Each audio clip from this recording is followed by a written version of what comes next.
Now, if you're a beginner artist, I think Drawabox could be really helpful in improving your drawing skills. Now, lots of people bang on about the fundamentals of art, but Drawabox actually teaches them to you and makes you practice, practice, practice. As a beginner, it can be really hard to know where to start or even to know what you're aiming for. Topics like line, shadow, form, shape, perspective, value, colour. Where do you even learn these things from? Now, a lot of those things are covered by Drawabox. The thing I really like about the course is that it's so well structured. It has specific assignments and exercises, really detailed descriptions. It really does give you a step-by-step way of learning these fundamentals. Overall, it focuses on looking at objects as forms and structures within 3D space and translating them into a 2D space, your page. It's really trying to change your thinking from what you're drawing being flat shapes on a page to them being forms in a 3-dimensional world that you're constructing on that page. And it lets you explore that again and again, but with different subjects, starting with boxes, moving on to plants, animals, cars, insects. It's going to teach you how to break down the complex objects you're looking at into simple components, which you can then rebuild as simple forms on your page. I initially came across Drawabox recommended on Reddit, which is the only social media platform that I really use.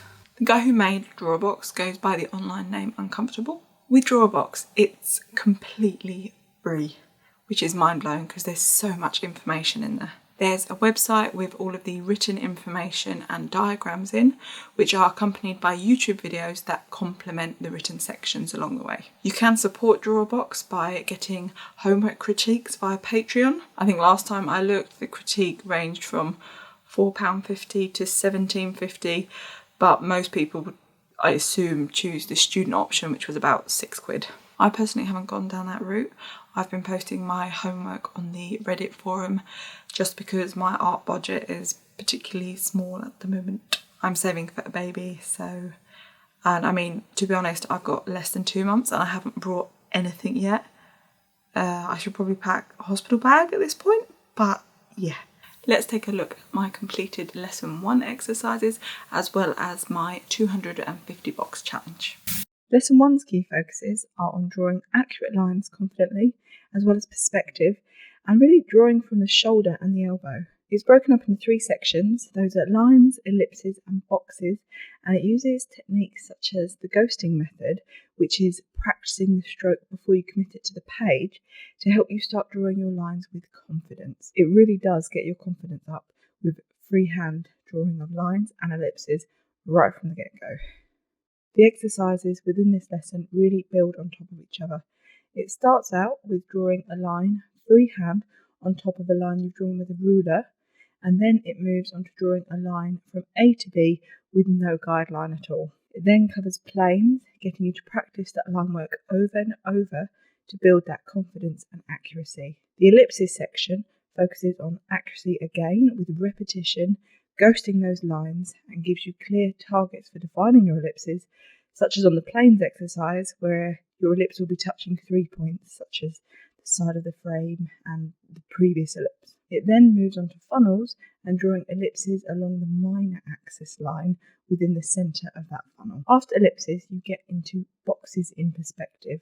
It starts with plotted perspective, so you start out drawing the boxes here with a ruler to help give you that base understanding of a box in perspective, the horizon line in an image, and how moving around the vanishing points impacts the line of that box in perspective.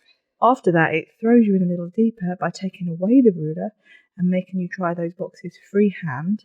Then you extend the lines you've drawn on those boxes in a different colour to see where along the horizon line they've ended up sitting, with the aim being that they converge on that vanishing point. Now, the rotated boxes exercise was the first exercise I looked at and I thought, can I actually do that? It was definitely one of the more challenging exercises. It focuses on manipulating an object, the box, in 3D space by rotation. Overall, I was really pleased with the finished results, even if some of my boxes were a bit questionable. Now, the final exercise in lesson 1 is called organic perspective, and it gets you to draw rotated boxes freehand along a weaving line.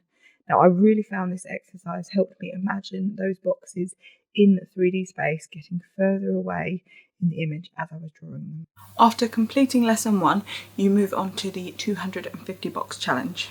Now, these are all freehand boxes, which seemed like a monumental task before I started it. But now that I've finished it, actually I find myself wanting to draw more boxes because I still don't feel like I've nailed it yet. With this challenge, it's really simple. You are drawing 250 freehand boxes, and then you are going over your lines with a ruler and a coloured pen afterwards to see if they are, sorry, I've got an itchy eye, to see how you've done. You want to know if the lines are converging, if they're diverging, overall aiming to help you improve those boxes drawn in perspective. So with the 250 box challenge, you draw a page of boxes freehand, then you go back over them with a ruler, extending your lines to see how accurate you have been. For example, are they converging or are they diverging? I found it really difficult coming up with all the angles for so many boxes, but midway through I discovered the Y tool, which is actually linked on the website, which I'll add in the description. This randomly generates a Y shape for you to start your box from, and it made things a lot easier for me moving forward. At that point, it also dawned on me that lines can be a different length. So prior to that, I'd basically been doing the 250 cube challenge rather than boxes, because all of my boxes are cubes, let's be honest, for like at least the first 100. I think a lot of people struggle with the 250 box challenge, but I actually didn't find it too tedious. I also found myself doing alterations straight with a pen after a while I was drawing the boxes, as I realised where I was going wrong as I was drawing them after I'd done a few pages of the extension exercises afterwards. So I think actually drawing with a pen is brilliant for these exercises, as it really forces you not to obsess over a mark. Once it's there, it's there. You just got to adjust it or move on. One thing I will say about this challenge is that it does require focus. My last 50 or so boxes are really not an improvement. I did them in a period where I was only getting 3 to 4 hours of sleep at night for multiple days, as my son had like a 40-degree fever, so literally wanted to sleep on top of my chest and baby bump all night. And I mean, I don't know how that's comfortable, because it must be akin to sleeping on top of a camel's hump. But hey, he slept well like that, and I could monitor his fever. Really what I'm trying to say from that little story is, do the Drawabox exercises and challenges when you are well rested and you can focus.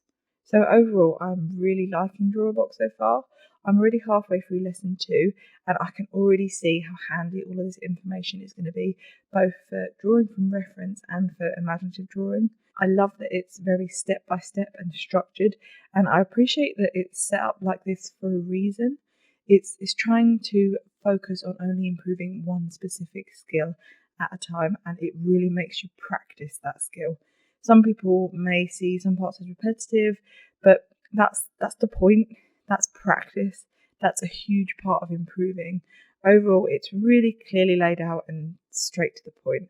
It provides a structure that I think a lot of beginners in particular will find invaluable, and I cannot believe it is free. So, like I mentioned before, I would really encourage you to support Drawabox and Patreon if you have a hobby/art budget available. And there we have it. I hope you enjoyed my run through of the Drawabox lesson 1 exercises and the 250 box challenge. If you've enjoyed this video, consider liking and subscribing, and stick around for more videos aimed at beginner artists. So I'll see you in the next one.